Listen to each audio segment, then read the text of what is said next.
Japanese आदमी जो पत्थर तोड़ा करता था, वो अपने सामने एक रिच आदमी को देखता है। वो समझता है कि ये रिच आदमी कितना पावरफुल है और वो अगले ही सेकंड उस रिच आदमी बदल जाता है। अब रिच आदमी बदल जाता है, तभी वो अपने सामने एम्परर की झांकी देखता है जिसके अंदर एम्परर बैठा होता है।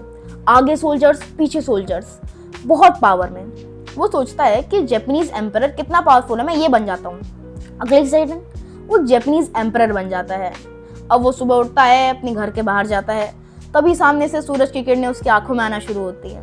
वो सोचता है कि सूरज कितना ज़्यादा शक्तिशाली है। अगले सेकंड वो सूरज में बदल जाता है और सूरज में बदल जाता है, विशाल होता है, अपनी किरणें छोड़ रहा होता है। तभी सामने एक बादल आ जाता है, उसकी सारी किरणों को ब्लॉक कर देता है। और वो सोचता है कि इस बादल इतना ताकतवर है कि मेरी सारी किरणों को ब्लॉक कर दे रहा है, ये सबसे ज़्यादा शक्तिशाली होगा। अगले ही सेकंड वो उस बादल में बदल जाता है। वो बादल के अंदर जब घूम ही रहा होता है, तभी सामने से हवा का झोंका आता है और उसको साइड करके निकल जाता है। अब वो सोचता है कि हवा का झोंका कितना शक्तिशाली है, मुझे इसमें बदल जाना चाहिए। बदल जाता है। जब वो घूम ही रहा होता है, तभी सामने एक पहाड़ आ जाता है।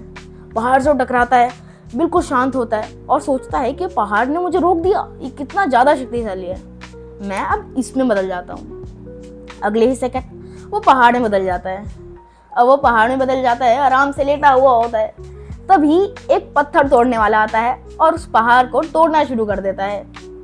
अब उसको लगता है कि ये पत्थर तोड़ने वाला किसी ना किसी दिन तो मुझे तोड़ देगा और मैं इसके सामने भी हार जाऊंगा। अब फिर उसके दिमाग में आता है कि जब मैं इसमें बदल जाता हूँ। अगले सेकंड वो पत्थर तोड़ने वाले में बदल जाता है।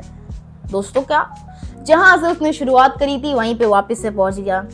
इसीलिए दोस्तों, आगे चल के बहुत ज़्यादा शक्तिशाली बनोगे, आपको बहुत सारी चीज़ें मिलेंगी, आप काफ़ी ज़्यादा पावरफुल बनोगे, लेकिन हमेशा आपको अपनी नींव से जुड़ना पड़ेगा, क्योंकि वही सबसे ज़्यादा आपकी इंपॉर्टेंट चीज़ है। Thank you, please follow and subscribe.